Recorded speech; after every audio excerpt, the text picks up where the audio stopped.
I'm funnier when I try not to be funny. You know what I mean? So this is Mark Smith with Family Tree Counseling, and we're having our monthly training. Say hello, everybody. Hello. We're going to be talking about imago therapy. Last month I went to a couples retreat put on by Dr. Bernard Baca, and he has an office in Broad Ripple. And I was really impacted by it. Got some really good quotes that I wanted to share. I want to start with a poem, oddly enough, by Rilke. For one human being to love another human being, that is perhaps the most difficult task that has been entrusted to us, the ultimate task, the final test and proof, the work for which all other work is merely preparation. Loving does not at first mean merging, surrendering, and uniting with another person. It is a high inducement for the individual to ripen, to become something in himself, to become world in himself for the sake of another person. It is a great demanding claim on him, something that chooses him and calls him to vast distances. Rilke from Letters to a Young Poet. What I wanted to say to the staff, and I'll sort of be going back and forth with my audience, is I think with our approach to doing a genogram and teaching people about how their family of origin stuff gets reenacted, I think we can be more imago than imago. And what imago is it's a brand of therapy by Harville Hendricks that's really worldwide, and excellent book. Probably the best book ever written on marriage counseling is Getting the Love You Want. So the reason that I say that is I don't know who all has been to an imago therapist, and they're great, and they have, I think, a tremendous sort of treatment model, but I'm talking more about assessment. The two imago therapists that I went to, there wasn't a genogram taken, and there wasn't any initial formal feedback. What they do is they have you read the book, Getting the Love You Want, and sort of figure it out for yourself. And then once you come to therapy for a while, then they suggest that you do a couples weekend. And they sort of advance the concepts then. But I personally don't think that's a very effective way to do it, because when you're reading a book can't dig into you. A book can't confront you. A book can't be abrasive in the places that you need to be abrased on. Is that a word? Abrased on? But with our approach, since we formalize it and we take the time to, with our approach, we take the first 2 sessions to complete a genogram, and that looks something like this. I don't want to hold it up too close. You might recognize who that is. But we color code it, and then to take the time to do a formalized feedback session. I think for clients who are able to hear it, that's just an amazing start to the therapy process. That they're able to shift out of thinking, this isn't fair, I've been done wrong, I've been victimized, into saying, you know what, there's a system here, there's a rhyme and a reason. This is happening to me for a reason, and it's actually not a bad thing, it's a good thing. Because when people come in, that isn't how they're thinking. They're clearly thinking it's a really bad thing. So our use of what we call psychological surgery is much more effective in reaching out and sort of grabbing the hearts out of people's chests. I've got a feedback session tonight, and I think it's going to be somewhat challenging. And it's all about getting past somebody's psychological defenses and sort of reaching them and grabbing hold of them to where you can see the recognition in people's eyes that they get it or they don't get it. I don't know if you guys have ever had this where you're doing a feedback session and somebody's not getting it, and they have this glazed look in their eye. Jerry's never had that. Ever. Jerry is our super therapist, and he, of course, hasn't had those difficulties. But, I mean, that's a bad feeling when you're doing the best you can to communicate something that you know is true and you know would make a world of difference to the couple, and you see that glazed look in their eyes. For whatever reason, they're just not able to get it. With our approach, I would say, you guys tell me, with the people I work, I'd say probably 80% of the people get it. It's where they're really I mean, some get it more than others, but 20% they just don't get it at all. So is that about the right? Could somebody go check on? Could you check on Paul? Is it him yapping out there? I think he's got issues out there.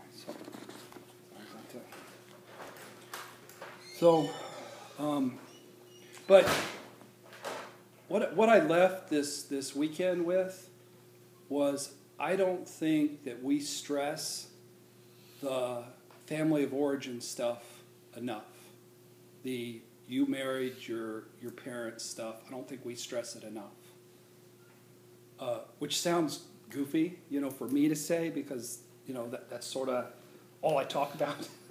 I tell people that I only know one thing and I only got one skill. The thing I know is you marry your parents, you marry your, unresolved issues from childhood.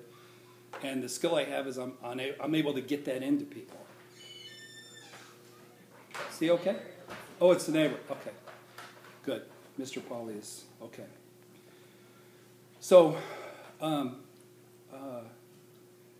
I don't think it's possible to stress the you married your issues paradigm enough. I really don't. What are you guys laughing at? So here's a quote that I got from Baca that really impacted me. What we do in our culture is we blame our partner rather than seeing them as a tremendous asset in the healing process. And our neighborhoods blame the partner. Our church members blame the partner. Our in-laws. A real common thing that happens is somebody's spouse will have an affair, and then the wife gets on the phone and starts calling the in-laws and calling her family and calling friends. And I've even had people start using Facebook a little bit to communicate. It's like the new form of publicly shaming somebody. So it takes a lot of reframing to shift a wife who feels really bitter, or a husband who feels really bitter, from seeing their acting out addictive spouse that they saw them as just being an ass, and we're saying no, they're an asset. They're an ass, but they're an asset. They're here to help you. They're here to heal you, and it's a good thing. A lot of times in group, I'll say that. I'll say, and maybe it's how I present it, but I say, well, you should be thankful for the pain that your spouse brings you. And I always get dirty looks and scorn. Yeah, right. Yeah, right. But I really mean it. That we focus on the behavior as if it is some anomaly. It is as if it is something that's just out of the blue, that's done wrong to us. And we recruited this person into our life to do what they did. But this is a quote from Harville Hendricks, and he says, the intentionally conscious couple, they make a decision to see couplehood as a growth and healing journey. So in our culture, we see marriage as a place where you can be happy and get your needs met. Marriage is not a place to be happy and get your needs met. Marriage is a place to reenact your family of origin wounds and experience pain. But the couple that's able to commit, their way through that and both do the work, they can get to a place where they're able to, start meeting some of those needs. Another thing that Baca said that I really liked was, ultimately, not a huge amount gets fixed in a marriage when all is said and done. And that seems weird for a marriage counselor to put that on a video. So, you're going to spend all this time and cry all these tears, spend all this money, and guess what? You're not going to really get that much better. But therapy works really slowly. It's not something that happens quickly. It's something that happens really. I mean, initially, what can help a lot is changing how people think. That can happen quickly, and that can make a huge difference in helping people, understand what's going on. But actually becoming a different person and fundamentally being different, that takes years and years. It really takes a lifetime. So he said, you have to get to the point of accepting who your spouse is. And ironically, that's the point when they begin to give you what you want and what you need. And really what that is, when people come in and they're like all high and mighty and sort of preaching down to the other person, is they see the other person's dysfunction, but they don't think they're that crazy. I'm not that crazy. They're the crazy one. They're the bad one. They acted out. But when you get to a place where you can accept who that other person is, it also means accepting and having awareness into your own flaws, your own dysfunction, your own brokenness, and really squaring off with who you are and where you came from. If you came from crazy and you married crazy, guess what? You crazy. I like that quote because it's about sort of making peace with who you are and making peace of where the other person is and who they are, and that sort of takes the pressure off. You're not trying to squeeze blood out of a turnip.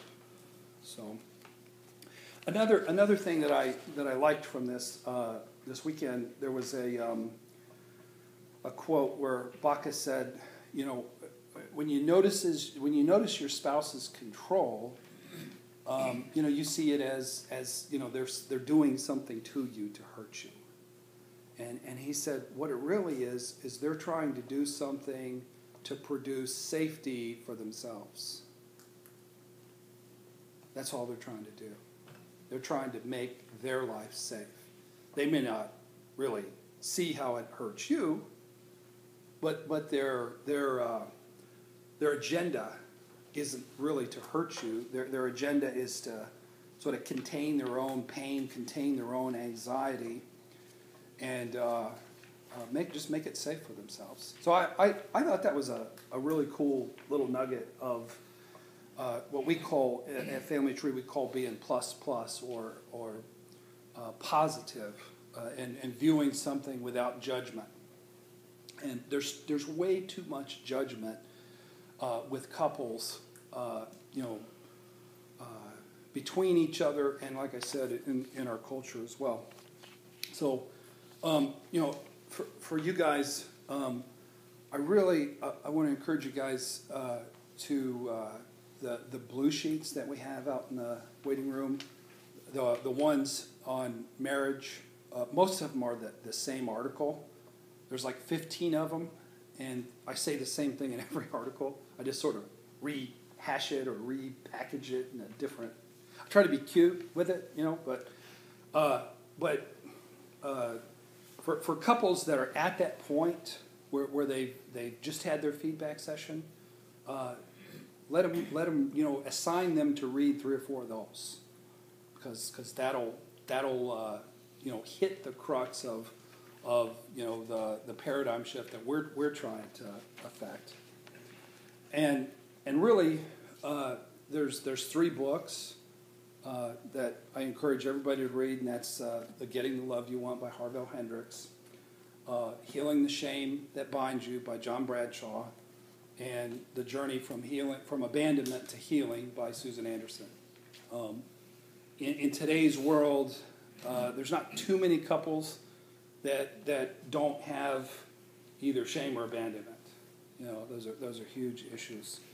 And then I would also, this concept of what marriage is, what relationship is, it's so deeply ingrained in our culture that marriage is a happy place, is a fun place.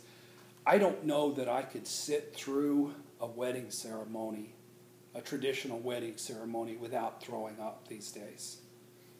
Because it's just so much fairyland. It's so innocent and naive. I think I'd have to stand up and say, this is horseshit. I think I would. I probably wouldn't, but I would think about it.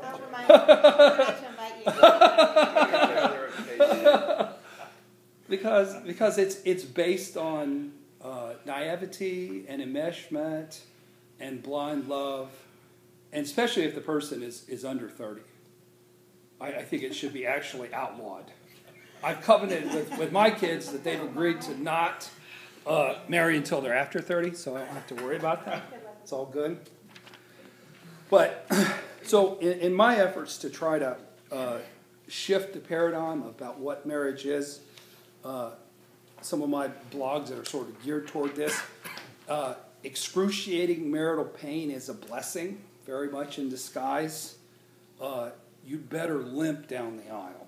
A good recovery picture for somebody who knows who they are and where they came from. They're not running down the aisle. They're not doing cartwheels down the aisle.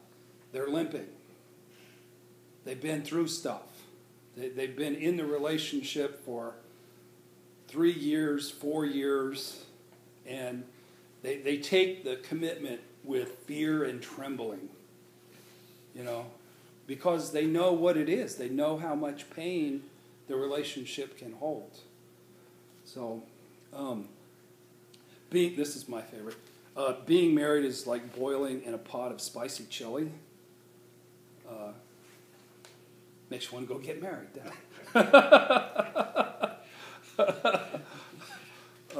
You would do well in Bride's magazine. Can you see a bride just covered in chili with a white dress? I don't think it would. 10 reasons why a healthy marriage probably just isn't in the cards for you. Sorry. It's just not going to happen. Because it isn't. Because most people are too broken. They're too dysfunctional. What I've been telling people lately is about the best you could hope for once the enmeshment ends and the real marriage really begins is something that's workable. Something that doesn't drive you too insane with the other person, that has little windows of peace, little windows of heaven, and a good bit of windows of hell. That's a real relationship, that real people live in, after the warm fuzzies are over the first anywhere 2 to 7 years or so. Your marriage is going to blow up. Marriage is the great truth teller. Sometimes it lasts in love, but sometimes it hurts instead. Adele. Truth about you is rooted in your family tree. I had one, I don't know whose client it was, but one night in the men's group, I had this guy, and he'd been fussing with his wife a lot. And he came to group, and he says, he just looked at me and said, I don't know, we sort of bring the evil out in each other. Does anybody remember who's? It was one of your clients. It wasn't mine. Let's not talk about who it is. I don't want to say his name, but I just loved how the look on his face. We bring the evil out in each other. That's what marriage is.